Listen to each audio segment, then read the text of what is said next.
warahmatullahi wabarakatuh. Halo anak-anak, apa kabarnya kalian? Ketemu lagi dengan Ibu Ika di Ika Mariati Channel. Sebelum Ibu lanjutkan videonya, jangan lupa untuk like dan klik tombol subscribe serta aktifkan loncengnya agar kalian tidak ketinggalan video-video terbaru dari Ibu Ika.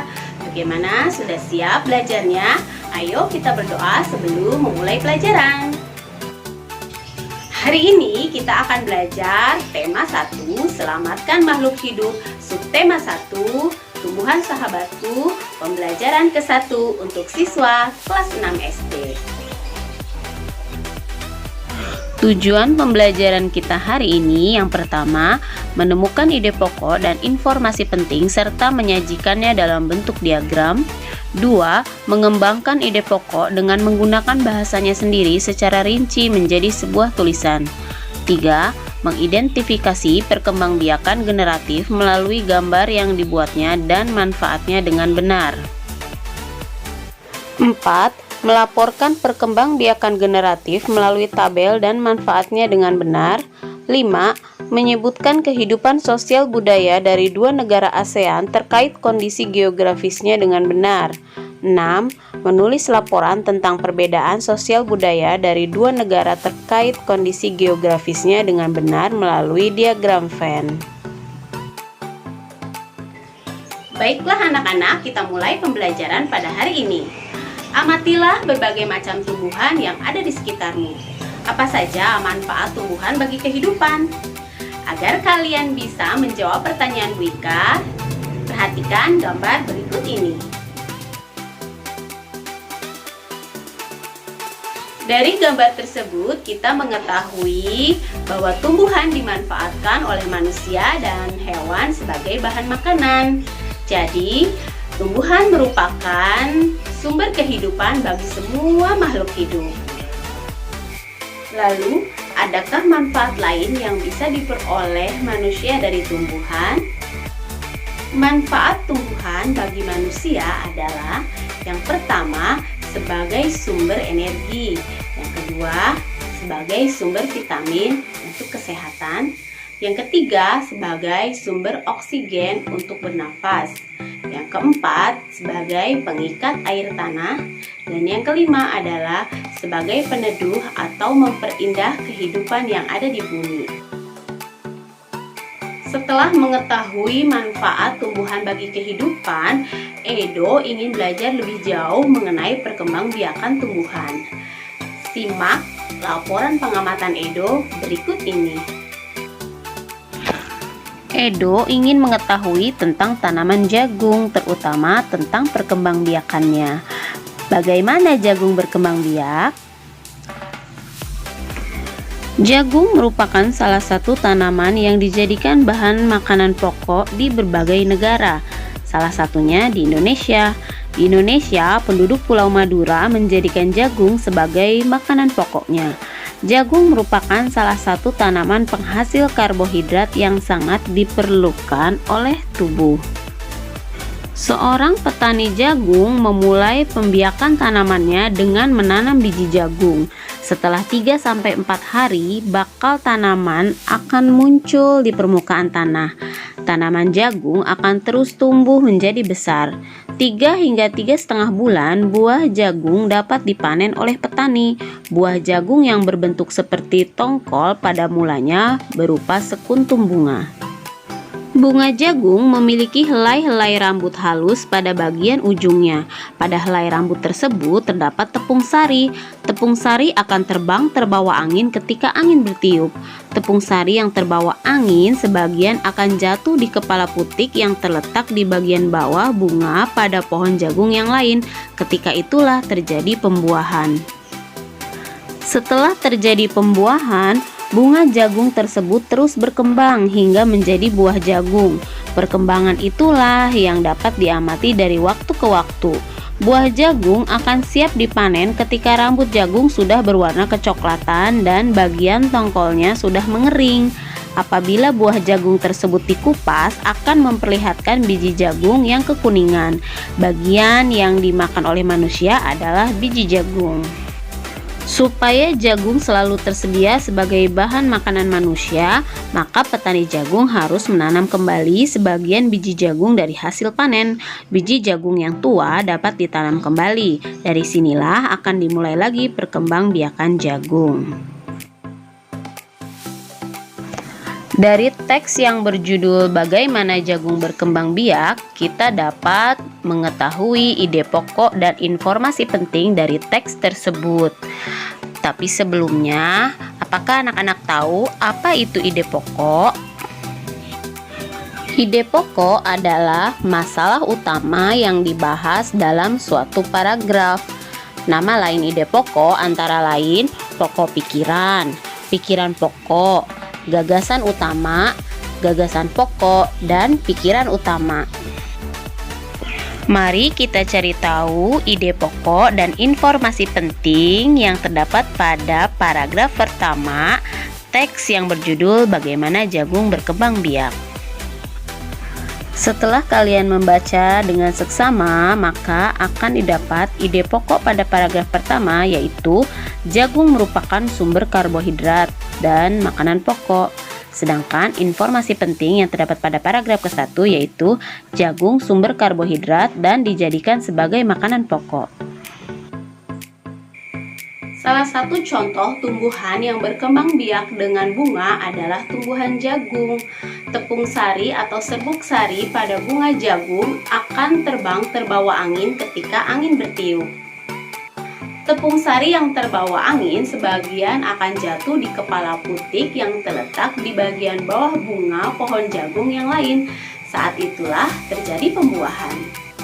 Perkembangbiakan ini dinamakan perkembangbiakan generatif atau perkembangbiakan secara kawin. Tahukah kamu bagaimana proses perkembangbiakan secara generatif? Amati gambar bagian-bagian bunga berikut ini. Berikut adalah bagian-bagian bunga lengkap. Bunga dikatakan lengkap jika memiliki sel kelamin jantan dan sel kelamin betina. Yang menjadi sel kelamin jantan pada bunga yaitu benang sari yang terdiri dari tangkai sari, kepala sari, dan serbuk sari. Sedangkan yang menjadi sel betina yaitu putik, terdiri dari tangkai putik dan kepala putik. Perkembangbiakan generatif atau secara kawin terjadi melalui proses penyerbukan dan pembuahan. Perkembangbiakan generatif pada tumbuhan diawali dengan penyerbukan, yaitu melekatnya atau jatuhnya serbuk sari ke kepala putik. Setelah terjadi penyerbukan, pada serbuk sari tumbuh buluh serbuk sari yang menuju ke ruang bakal biji. Kemudian serbuk sari akan masuk ke ruang bakal biji melalui buluh serbuk sari. Di dalam ruang bakal biji terjadi pembuahan, yaitu peleburan serbuk sari atau sel kelamin jantan atau spermatozoid dengan kepala putik yaitu sel kelamin betina atau sel telur. Hasil dari pembuahan adalah zigot. Zigot berkembang menjadi lembaga. Lembaga berkembang menjadi bakal biji. Bakal biji berkembang menjadi biji dan bakal buah. Kemudian, bakal buah berkembang menjadi daging buah. Lembaga yang berada di dalam biji merupakan calon tumbuhan baru.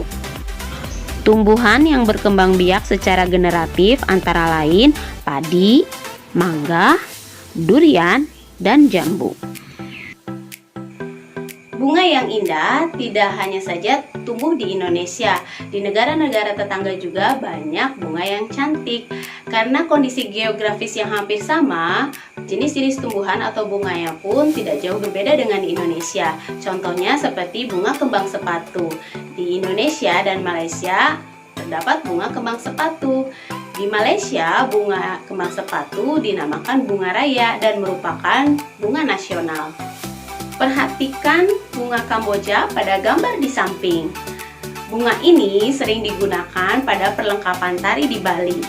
Dor campa atau bunga Kamboja dapat ditemukan di Indonesia dan Laos. Di negara Laos, bunga ini sering digunakan sebagai dekorasi upacara keagamaan dan penyambutan tamu.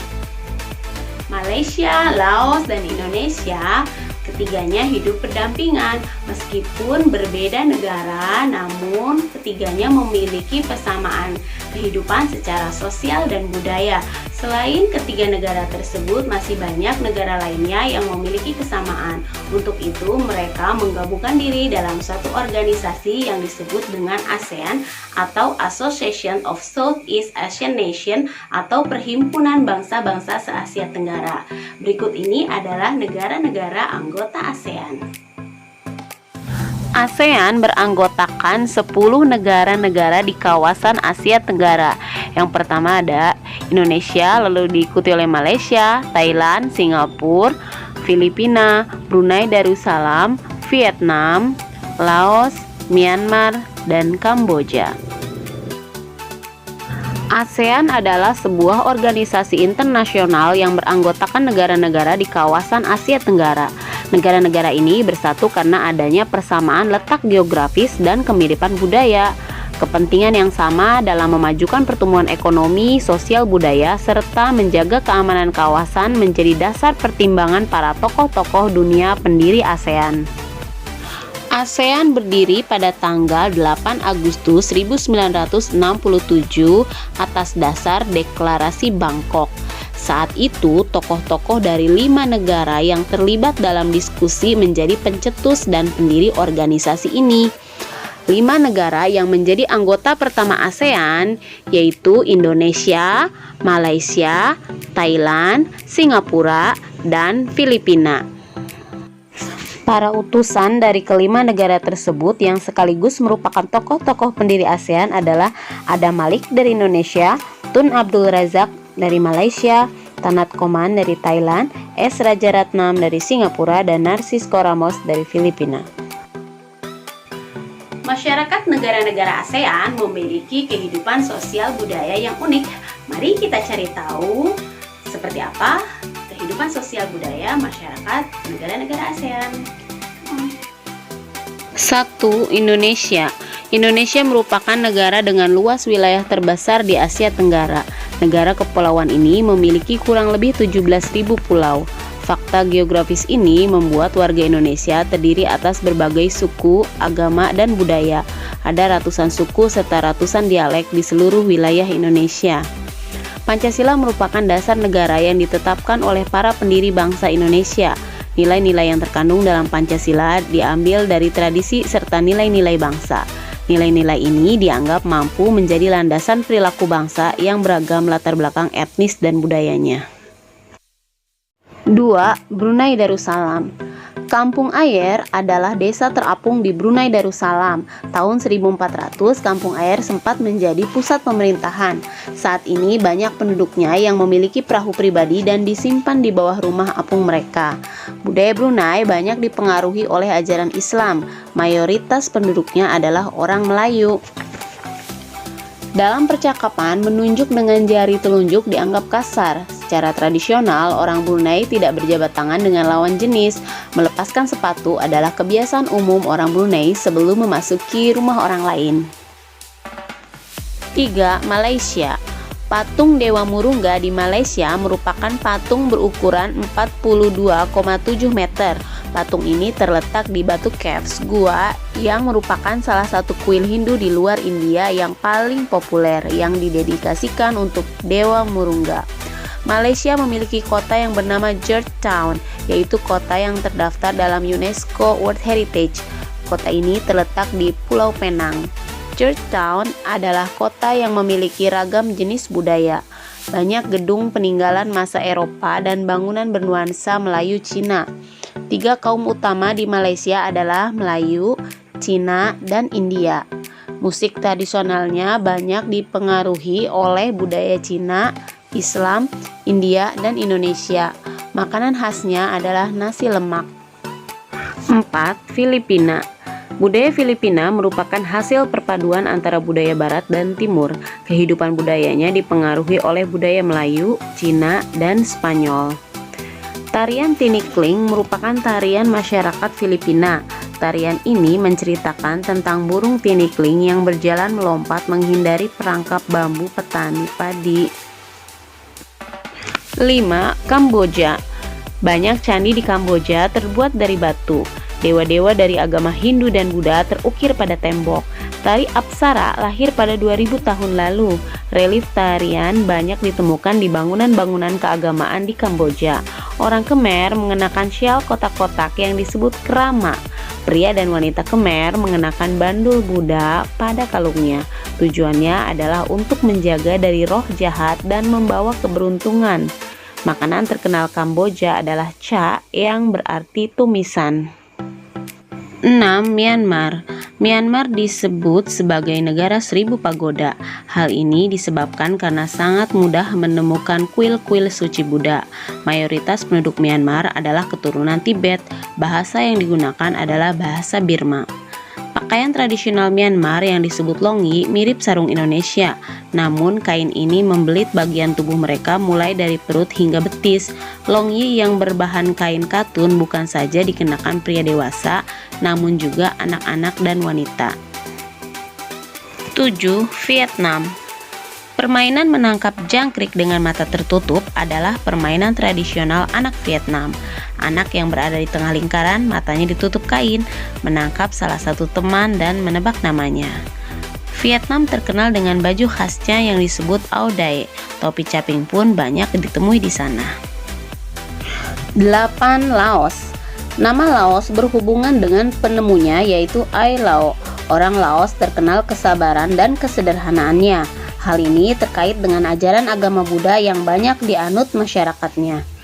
Olahraga tradisional di Laos adalah katau, seperti olahraga bola voli, namun menggunakan kaki untuk menangkap dan memukul bola. Bola terbuat dari anyaman bambu. Makanan utama bangsa Laos adalah nasi atau beras ketan yang dimakan dengan tangan langsung. Upacara sakral pemberian sedekah atau dikenal dengan saibat merupakan upacara di Laos. Para biksu membawa bakul kecil mengitari sebagian kecil kota untuk menerima sedekah dari penduduk setempat yang mayoritas beragama Buddha. 9. Singapura. Singapura memiliki lambang negara yaitu Merlion. Merlion adalah patung berkepala singa dan berbadan ikan. Menurut mitos, Singapura dahulunya adalah kampung ikan. Kampung ini bernama Tamasek yang berasal dari bahasa Jawa yang artinya lautan. Singapura berasal dari kata Sanskerta yang berarti kota singa. Penduduk Singapura berasal dari Cina, Melayu, India, dan Eropa. Masyarakat Singapura memiliki budaya jalan kaki. Sekitar 80% masyarakatnya memilih untuk berjalan kaki kemana-mana. Hal ini disebabkan harga kendaraan yaitu mobil dan bahan bakar sangat mahal. Kepiting cabai adalah makanan yang sangat digemari masyarakat Singapura. 10. Thailand. Thailand adalah satu-satunya negara di ASEAN yang tidak pernah dijajah bangsa Eropa. Thailand dalam bahasa Thai adalah Pratet Thai yang artinya tanah kebebasan. Sejak tahun 1800-an, Thailand berubah nama antara lain Siam dari bahasa Sanskerta yang artinya gelap atau coklat dan Thailand. Di Thailand, kepala adalah bagian tubuh yang paling dihormati. Tidak ada orang yang akan berani menyentuh kepala, bahkan kepala anak-anak. Sebaliknya, bagian kaki dianggap bagian yang paling hina karena dipakai sebagai alat untuk menapak di tanah. Oleh sebab itu, kaki tidak boleh dihadapkan ke patung suci atau orang lain. Indonesia dan Thailand memiliki tradisi minum teh. Di beberapa daerah di Indonesia, kebiasaan minum teh dilakukan secara turun-temurun. Salah satunya adalah teh yang diseduh di poci. Oleh sebab itu, teh tersebut dinamakan dengan teh poci. Di Thailand, teh disajikan dengan susu dan rempah-rempah. Teh tersebut dinamakan Thai Iced Tea dan disajikan dingin. Baiklah anak-anak, untuk tugas hari ini kalian kerjakan soal di buku siswa halaman 4, 6, dan 14. Demikianlah pembelajaran untuk hari ini. Semoga apa yang Ibu sampaikan dapat kalian pahami dengan baik.